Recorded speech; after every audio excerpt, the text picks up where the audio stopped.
Welcome to Synapsis of Chromosomes and Meiosis by Maddie Maxwell. What is synapsis of chromosomes? It is a part of meiosis where homologous chromosomes pair with the counterpart homologous chromosome and bind to exchange genetic information. Here is an individual's chromosomes where the dot represents the centromere. The underlined regions are flipped for each chromosome. If you rotate 180 degrees, there is a better understanding of the organization of the regions. This is called an inversion, as the regions are inverted to each other. There are two different kinds of inversions, paracentric and pericentric. Paracentric inversions do not include the centromere, whereas pericentric inversions include the centromere. Since the regions include the centromere, the inversion is called a pericentric inversion. For individual number 1, here is a diagram to help understand the crossover between J and K regions.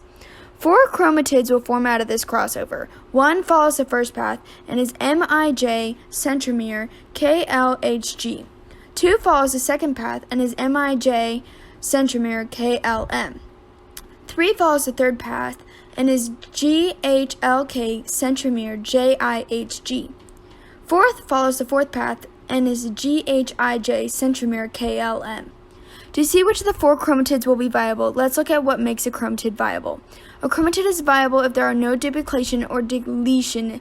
So if the chromatid has letters G through M and there are no doubles, it is viable. 1 is viable and 4 is viable. However, 2 contains a deletion of G and H and a duplication of M, and 3 contains a deletion of M and a duplication of G and H. These 2 chromatids are not viable. Here is another individual's chromosomes where the dot represents the centromere. The entire chromosome is inverted, so if you flip one chromosome 180 degrees, they are the same homologous chromosome. These chromosomes do not have any true inversion and do not need a typical inversion graph displayed to find the 4 chromatids. Here is a graph to help understand how to find the 4 chromatids. Each pathway, 1 through 4, leads to the same chromatid order, as these chromosomes do not have any chromosomal aberrations. All 4 chromatids, since they contain 0 duplication or deletion, are all viable chromatids. Is there an expected difference in fitness between the 2 individuals?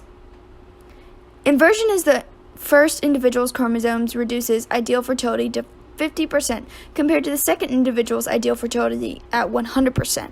I believe that there is an expected difference between the 2 individuals, and that the second individual is better off as they suffer from 0 chromosomal aberrations.